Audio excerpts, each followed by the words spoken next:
Hello friends, today my topic is two-dimensional random variables.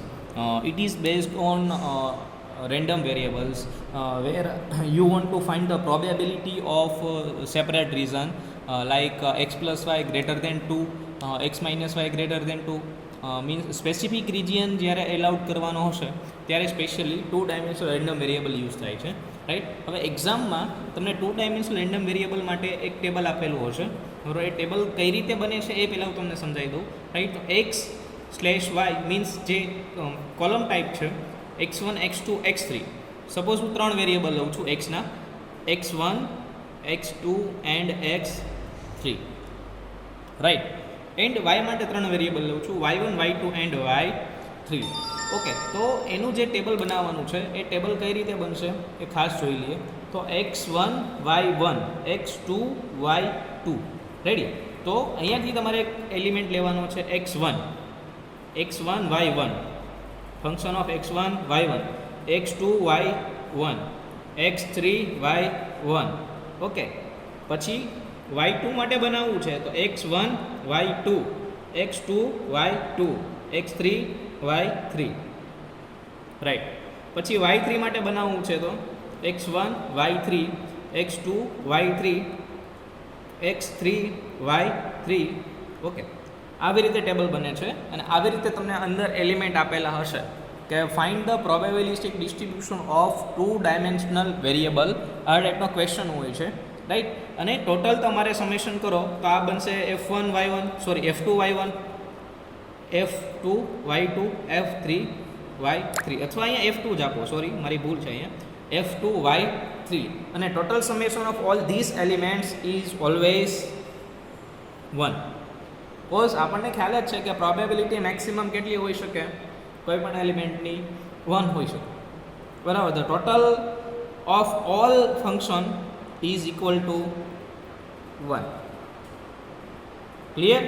અહીંયા જે element હશે એ એક્સના હશે, અહીંયા જે એલિમેન્ટ હશે વાયના હશે, રેડી. હવે એક્સના એલિમેન્ટ એન્ડ વાયના એલિમેન્ટ, ઓકે. તો ફંક્શન તમે જે બનાવો છો x1 y1 x2 y1 x3 y1, પછી y2નું બનાવો તો x1 y2 x2 y2 x3 y2, પછી y3નું બનાવું તો x1 y3 x2 y3 x3 y3, right. અને અહીંયા જે આનું ટોટલ સમેશન બને એ શું બને f2 y1 f2 y2 f3 y3. અને summation of all this elements or summation of all this elements is always 1.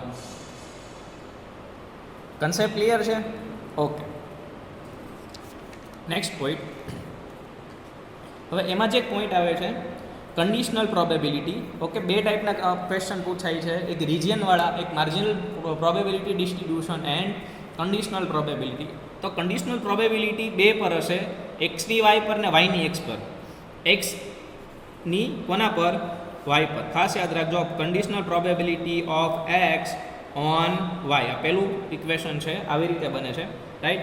તો conditional probability of X Y X less Y, okay. તો કોના પર છે? વાય. તો લાસ્ટમાં શું આવશે? f2 Y. ખાસ યાદ રાખજો, જો એક્સ હોય તો અહીંયા આવે 1 અને f y હોય તો અહીંયા આવશે 2. ખાસ યાદ રાખજો, રાઈટ. તો f x y divide by f 2 y for all x. અને probability of y on x તો કોના પર છે? x પર. તો અહીંયા શું આવશે? x. ક્લિયર? ખાસ યાદ રાખજો, x ઓન y છે તો y ડિવાઈડમાં આવશે, y ઓન x છે તો x ડિવાઈડમાં આવશે, for all y. Done? Okay. હવે એક ક્વેશ્ચન છે, એ ક્વેશ્ચન સોલ્વ કરી નાખીએ કે let the discrete random variable X and Y have joint probability distribution. એટલે ટેબલ ઓલરેડી આપેલું છે, રાઈટ. એ ટેબલમાં એક્સ અને વાયની વેલ્યુ છે, એટલે x1 x2 x3, રેડી. આ y1 y2 આપેલું છે, એટલે એક્સની 3 વેલ્યુ છે, વાયની 2 વેલ્યુ છે, રાઈટ. હવે એ પ્રમાણે તમે ચેક કરો તો 0.1 0.4 0.1, આ 0.1 છે, આ વેલ્યુ છે કેટલી છે? 0.1, રાઈટ. 0.2 0.2 એન્ડ 0. હવે find the probability distribution for this p of x plus Y greater than 2. એટલે x પ્લસ વાયનો જે એડિશન છે એ 2 કરતાં મોટું હોય, બરાબર છે, એનું તમારે પ્રોબેબિલિટી ડિસ્ટ્રીબ્યુશન ફાઇન્ડ કરવાનું છે, રાઈટ. એટલે આ ટાઈપના એલિમેન્ટ બનવા જોઈએ, બરાબર છે. જો એલિમેન્ટ તમને સમજાવી દઉં કે એક્સ પ્લસ વાયની વેલ્યુ 2 કરતાં મોટી થાય તો શું આવે? 1 1 નહીં આવે. જો 1 1 કેટલા એલિમેન્ટ બનશે પહેલાં આપણે એ જોઈ લઈએ, બરાબર છે. પછી અહીંયા બને 2 1 અને 3 1 બને, પછી 1 2 2 2 એન્ડ 3 2 બનશે. તો કયા એલિમેન્ટ છે એ ગ્રેટર ધેન 2 આવશે? ઓકે, તો આ એક એલિમેન્ટ આવશે નહીં, રાઈટ. એની સિવાયના જે એલિમેન્ટ છે દરેક એલિમેન્ટ તમારે અંદર ઇન્સર્ટ થઈ જશે, બરાબર. તો 1 2 તો x1 y2 તો શું આવશે? 0.2. એવી રીતે તમારે દરેક એલિમેન્ટની વેલ્યુ ફાઇન્ડ કરવાની છે, રાઈટ. તો x plus Y greater than 2માં કેટલા કોમ્બિનેશન આવશે? આ સિવાયના દરેક combination x plus Y greater than 2માં આવી જશે, રાઈટ. તો એ એલિમેન્ટનું f of x, f of 1 2, f of 2 1, f of 2 2, f of 3 1, f of 3 2 એટલા એલિમેન્ટનું તમારે સમેશન કરવાનું આવશે, રાઈટ. તો x plus Y greater than 2 માટે જશો તો 1 2 2 1 2 2 3 1 એન્ડ 3 2. તો 1 2 જોઈએ છે તો f ઓફ 1 2 ફાઇન્ડ કરું તો x1 ને y2 તો કેટલા આવશે? 0.2. રેડી. પછી f ઓફ 2 1, f ઓફ 2 1 તમારે જોઈએ છે તો f ઓફ 2 x2 અને y1 કેટલો આવશે? 0.4. પછી f ઓફ 2 2 તો x2 અને y2 0.2. પછી f ઓફ 3 1 3 એન્ડ 1 તો 0.1 અને f ઓફ 3 2 તો કેટલા આવશે? 0. એનો સમેશન કરશો એટલે તમને મળી જાય x plus Y greater than 2. હવે બીજું છે x plus Y less than 4. તો ટોટલ પ્રોબેબિલિટી કેટલી બની હતી? 1 1 2 1 એન્ડ 3 1, 1 2 2 2 એન્ડ 3 2. લેસ દેન 4 માટે જોઈએ તો 4 કરતાં નાના એલિમેન્ટ આવશે, એટલે આ આવશે 2 1 ને 1 2, 2 ને 1 3, 2 ને 1 3. ઓકે, એટલા એલિમેન્ટ આવશે. એ ત્રણેયનું એડિશન કરી દેવાનું. તો 1 1 1 2 એન્ડ 2 1. એ તમને શું મળી જશે કે probability for x plus Y less than 4 માટે જે આન્સર આવે છે એ તમારું ટોટલ સમેશન મળી જશે. એ થઈ ગયું છે તમારું બીજો પોઈન્ટ, રાઈટ. હવે જે નેક્સ્ટ પોઈન્ટ છે એ છે માર્જિનલ પ્રોબેબિલિટી ડિસ્ટ્રીબ્યુશન અને એક આવશે કન્ડિશનલ પ્રોબેબિલિટી ડિસ્ટ્રીબ્યુશન. બે મોસ્ટ ઇમ્પોર્ટન્ટ કન્સેપ્ટ છે જે 2 ડાયમેન્શનલ રેન્ડમ વેરિયેબલના ટેબલ છે એમાં ઓલવેઝ પૂછાય છે, રાઈટ. ઓકે, તો આ ક્વેશ્ચન ક્લિયર થઈ ગયો. હવે નેક્સ્ટ પોઈન્ટ છે કે માર્જિનલ પ્રોબેબિલિટી ડિસ્ટ્રીબ્યુશન તમારે કરવું છે તો કોના પર છે? યાદ રાખવાનું, એક્સનું વાય પર, રાઈટ. તો એક્સ છે એનું વાય પર કરવું છે તો માર્જિનલ ડિસ્ટ્રીબ્યુશન ટેબલ જ્યારે તમે બનાવો છો, બરાબર છે, ત્યારે કઈ રીતે તમે વર્ક કરશો એ ખાસ યાદ રાખી લેવાનું છે, બરાબર છે. તો જ્યારે માર્જિનલ પ્રોબેબિલિટી ડિસ્ટ્રીબ્યુશન એક્સનું વાય પર છે, એક્સ બરાબર પહેલાં કેટલા એલિમેન્ટ સુધી જવું પડશે તમારે? તો એ ખાસ યાદ રાખવાનું કે એક્સ 1 2 એન્ડ 3. એક્સ ટોટલ કેટલા છે? 1 2 એન્ડ 3. તો 4 પહેલાં કોના માટે ફાઇન્ડ કરશો? એક્સ બરાબર 1 માટે. પછી કોના માટે ફાઇન્ડ કરશો? એક્સ બરાબર 2. અને પછી કોના માટે ફાઇન્ડ કરશો? એક્સ બરાબર 3 માટે. ઓકે, તો 1 1 એન્ડ 1 2. રેડી. પછી 2 1 2 2. પછી 3 1 3 2. એટલે પહેલાં 1 માટે જ ફાઇન્ડ કરવાનું. પહેલાં એક્સ 1 હોય ત્યારે વાયની કેટલી વેલ્યુ પોસિબલ છે? 2 જ છે. 1 1 એન્ડ 1 2. એક્સ બરાબર 2 છે ત્યારે વાયની કેટલી વેલ્યુ પોસિબલ છે? 2 1 એન્ડ 2 2. બરાબર. અને પછી નેક્સ્ટ પોઈન્ટ છે એક્સ બરાબર 3 છે ત્યારે કેટલી વાયની વેલ્યુ પોસિબલ છે? 3 1 એન્ડ 3 2. ક્લિયર? આવી રીતે આખું માર્જિનલ પ્રોબેબિલિટી ડિસ્ટ્રીબ્યુશન સોલ્વ થાય છે. વાયનું એક્સ પર હોય, વાય ઓન એક્સ હોય તો કઈ રીતે બનશે? તો વાયની પહેલાં કેટલી વેલ્યુ છે? 1 એન્ડ 2. ત્યારે એક્સની કેટલી વેલ્યુ છે? 3. તો 1 1 1 2 1 3, 2 1 2 2 2 3. ક્લિયર? આવી રીતે ટોટલ વેલ્યુ બનશે, બરાબર છે. ખાસ યાદ રાખવાનું છે 3 3 આવશે, કેમ કે વાયની ટોટલ કેટલી છે? 3. તો 3 વાર તમારું જે પ્રોસેસ છે એ રન થશે. ઓકે, હવે નેક્સ્ટ પોઈન્ટ છે એ કન્ડિશનલ પ્રોબેબિલિટી ડિસ્ટ્રીબ્યુશન છે કે એક્સનું વાય પર. તો એક્સનું વાય પર એટલે આવી રીતે લખાશે X less Y f2 of Y. અથવા અહીંયા કોમા કરી દેશું તો બી ચાલશે અત્યારે કે f of x, y divide by f2 of y. Ready? તો x માટે જવાનું ત્યારે y બરાબર 1 હોય ત્યારે x માટે વેલ્યુ ફાઇન્ડ કરવાની. તો y તમારો કોન્સ્ટન્ટ 1 રહેશે પહેલાં દરેક જગ્યાએ, ત્યારે કોની વેલ્યુ ચેન્જ થશે? 1, 2 એન્ડ 3. એક્સની વેલ્યુ ચેન્જ થશે એટલે 1, 2 એન્ડ 3, રાઈટ? ઓકે, તો F2 ઓફ y આવી જાય. હવે F2 ઓફ y આવી જશે તમારે ત્યારે ખાસ યાદ રાખવાનું છે કે f of 1 upon F2 of 1. એટલે f ઓફ 1 કેટલું હતું એ તમારે ટેબલમાં જોવાનું છે.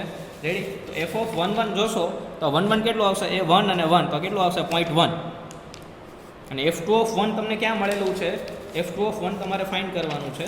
રેડી? F2 ઓફ 1 તમે ફાઇન્ડ કરી નાખશો. ઓકે, એટલે એ આવી ગયું 0.6. રેડી? F2 ઓફ 1 તમે ફાઇન્ડ કરશો એ કેટલું આવશે? 0.6.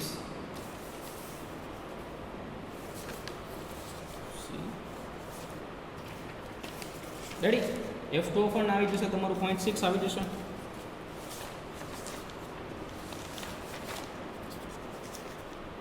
ઓકે, એવું હોય તો પહેલાં આપણે આ એક ફાઇન્ડ કરી દઈએ કે આ ડી સોલ્વ કરીએ પહેલાં કે marginal probability distribution y on x. એટલે y નું x પર જવાનું છે તમારે.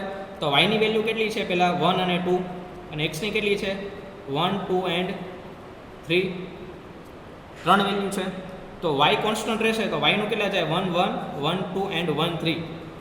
ઓકે, એટલે 1, 1, 1, 1, 1 પહેલાં કોમન તો અહીં કેટલા આવશે? 1, 2 એન્ડ 3. પછી એવી જ રીતે આની માટે જશો તમે તો 2, 2, 2. તો એક્સની કેટલી વેલ્યુ આવે? 1, 2 એન્ડ 3. દરેક વેલ્યુ તમારે લખી દેવાની છે એટલે તમને F21, F21, F22 મળી ગયો. રેડી? ઓકે, હવે એ જ વેલ્યુ તમારે અહીંયા ડિફાઇન કરવાની છે. રેડી? ઇક્વેશન જોઈએ આપણે. તો ઇક્વેશનમાં શું હતું કે કન્ડિશનલ પ્રોબેબિલિટી ડિસ્ટ્રીબ્યુશન છે. એક્સનું વાય પર તમારે ફાઇન્ડ કરવાનું છે. રાઈટ? તો વાય પહેલાં ડિવાઈડમાં આવશે. F2 ઓફ 1, F2 ઓફ 2 આવી જશે. બરાબર છે? ઓકે, કેમ કે વાય તો કોન્સ્ટન્ટ છે અત્યારે, વાય 1 છે. ઓકે, તો 1, 1, 2, 1, 1, 1, 1, 1, 2, 1 એન્ડ 3, 1. દરેક વેલ્યુ છે તમારી પાસે. 1, 1 ની 0.1 અપોન F2 ઓફ 1, 1/6, 2, 1 અપોન 1, 4/6 એટલે 2/3 થઈ જશે. 3, 1 અપોન 1 એટલે 1/6. રેડી? હવે કન્ડિશનલ પ્રોબેબિલિટી ડિસ્ટ્રીબ્યુશન તમારે જ્યારે ફાઇન્ડ કરવાનું છે, ઓકે, ત્યારે F પર જઈએ તો conditional probability distribution of y on x, તો x ડિવાઈડમાં આવશે. ખાસ યાદ રાખવાનું, જ્યારે કન્ડિશનલ પ્રોબેબિલિટી ડિસ્ટ્રીબ્યુશનમાં તમે વર્ક કરવા જાઓ છો ત્યારે y નો x પર છે તો x ડિવાઈડમાં આવે. હવે જ્યારે x ડિવાઈડમાં આવશે ત્યારે કઈ રીતે પ્રોસેસ થશે? ઓકે, તો ખાસ યાદ રાખવાનું, x માટે કેટલું છે? 1, 2, 3. y માટે કેટલું છે? 1 એન્ડ 2. રેડી? તો y1, y2 એટલે 1 અને 2. તો ચેન્જ કયું થશે? x કોન્સ્ટન્ટ રહેશે તો y1 અને 2 એટલે 1, 2 upon F1, 2, 2, 2 upon F2, 2. Sorry, અહીંયા 1 જ આવશે કેમ કે x છે. F1, 2. તો F21 તમને ફાઇન્ડ કરતા આવડી જશે હવે. ઓકે, x2 હોય ને y1 હોય ત્યારે જ્યારે ક્રોસ થશે એ જ તમારો એલિમેન્ટ થશે. રેડી? તો એ બની જશે 0.4 ડિવાઈડ બાય 0.6 એટલે એ આવી જશે 4/6 એટલે 2/3. રેડી? હવે એવી રીતે F22 તમે ફાઇન્ડ કરો છો તો 22 માટે કઈ રીતે પ્રોસેસ થશે? તો F2, x2 એન્ડ y2 એનું જે કોમ્બિનેશન થાય એ જ તમારું બને 0.2.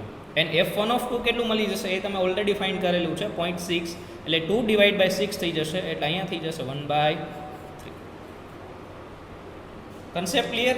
ઓકે, આ પ્રમાણે તમારે 2 ડાયમેન્શનલ વેરિયેબલમાં marginal probability distribution and conditional probability distribution and condition પ્રમાણે વર્ક કરવાનું છે.